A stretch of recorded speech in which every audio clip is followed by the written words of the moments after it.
So,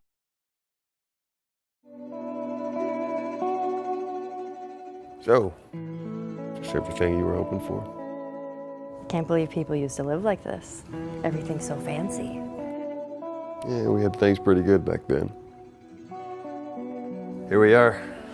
Here we are, a very fancy hotel. Very fancy hotel. Can't believe people used to live like this.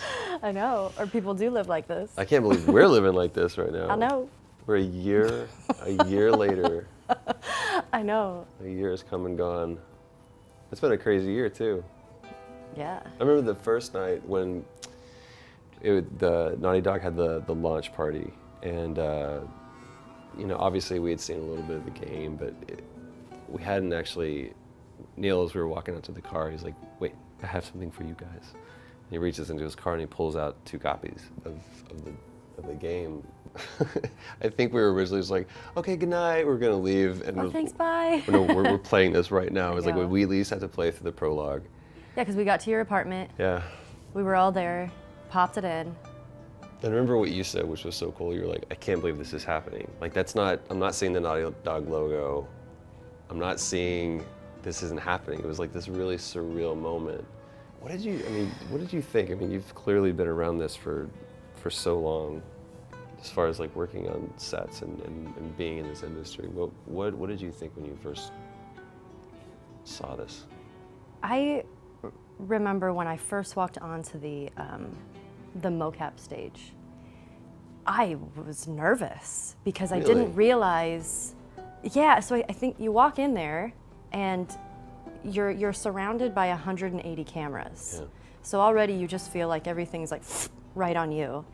That was the first time I wore the suit, that awesome suit, and then we started casting for Joel, and then found a couple guys, did a motion capture audition with them, and they weren't right.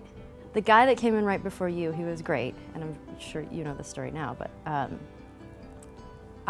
we were doing a scene where it was very sort of heated, and sometimes, as you know, a lot of my frustration or anger will come out physically, Right. which I think with some actors that can not be a good thing, and I should learn to be careful with that, but I'm a bit impulsive. So I pushed him, and then he's just as impulsive as I am. He pushed me back. and I fell down, and I remember I got up and I was like, "You motherfucker." And then Neil and everyone was like, okay, because I was just like, "All right, we're gonna do this. I'm totally gonna fight this motherfucker." And we're like ready to do this audition scene.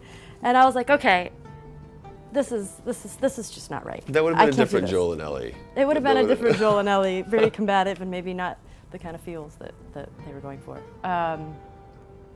And then you came in and you were like, "Hi," and you were just so refreshed, and I was like, trying to calm down, and you were like, "I want to give you a hug." And then I felt like a child when their parent hugs them. I wanted to start crying because I was like, I could see on you. I mean, it was. I remember walking into. I was nervous too because I'm a gamer and I've been familiar with Naughty Dog and what they've done for so long, and here I am walking in for a character that I was sure that I wasn't going to be right for. They were going to see the aesthetics of me, and it was just going to be so different. But I also knew that I understood something about the character that I don't think anybody else did. But I remember walking in and seeing you and seeing just this forced smile, and I was like, "Oh man!" And I instantly just felt like just such a cool connection with you. And I know that when I walked in and I saw you, all I knew was I wanted to take care of you. And not that you needed to be taken care of, but that I wanted to take care of you. Yeah. And I could get mad at you, you could piss me off, but at the end of the day, I still wanted to take care of you. And I think it started just from that, again, that seeing that person who had the smile on, and knowing that there was something underneath that. So interesting. Aw.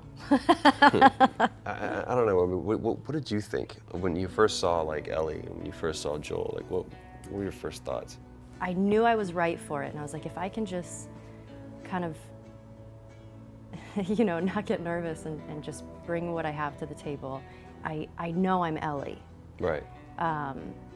We did this for so long. I mean, 3 years. I've never worked on anything that went as long.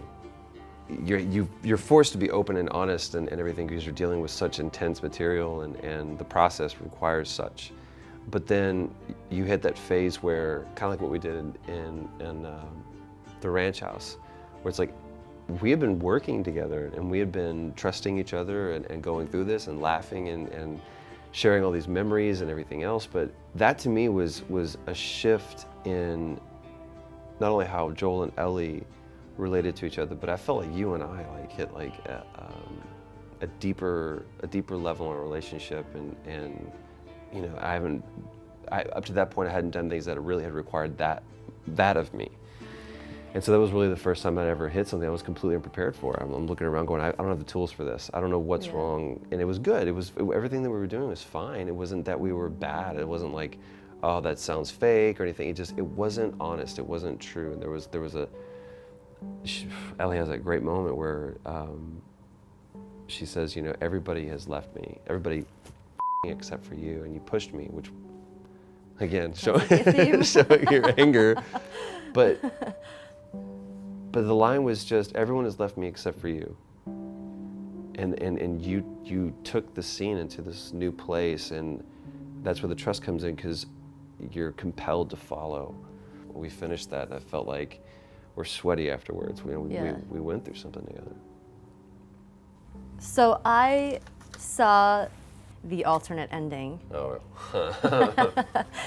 Where it turned into a musical. Oh my God. And I'm so mad because I wasn't there that day. I don't know what my deal was that day, but for some reason I couldn't. I had to walk through the door. I like burst through the door. There was a doctor there who pulled a gun on me, and I had to wrestle the gun away from him, knock him out, and then turn the gun on everybody else who's in the room. And I kept dropping the gun. I don't know why that kept happening, but I couldn't hold onto my gun. And so we were going through it again and again and again and again. Neil says, I want to get one more, and I just really want you to be open to what Merle has given you. And I feel like what we have is great, but I think that you really need to be listening to her and seeing what she's doing. I was like, oh yeah, absolutely. You know? I'll totally listen to her, sorry, and sir. he was like, no matter what happens, because I would drop my gun and be like, sorry. He's like, I don't care if the gun drops, just don't stop. Just no matter what happens, just keep going. I was like, okay, guys, I'm serious. I don't care. If you drop the gun, I was like, fine, dude, professional, I've got this. So I walked through the door and I'm doing my thing, and out comes this voice. You can't save her, even if you get her out of here. What then? What then? Merle has done Broadway. She was in Rent. Oh, I mean, she's insane. Her voice is you incredible. know that she's good, but you didn't. I was like, damn, girl can sing. And that's when I kind of like got like caught looking a little bit. If she's gonna dance, I'm gonna dance too. And I had no It was lines. unreal. I had one line. It was like, you'd only come after her. And that was it, bang. No lines.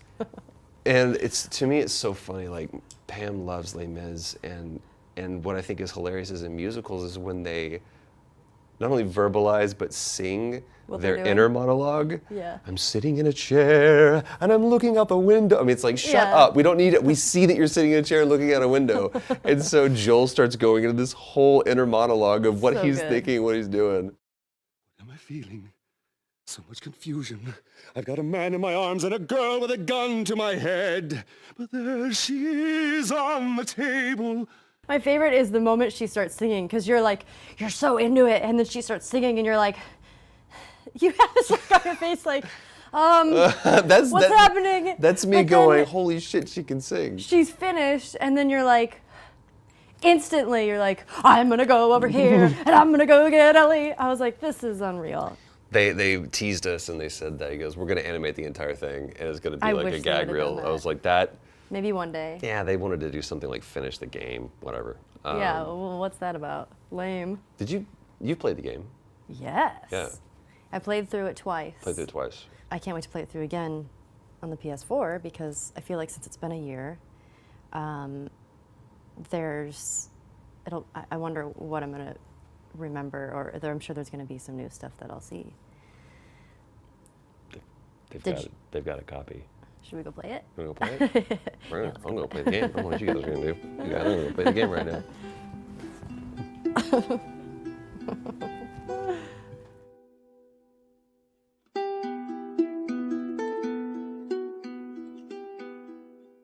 PlayStation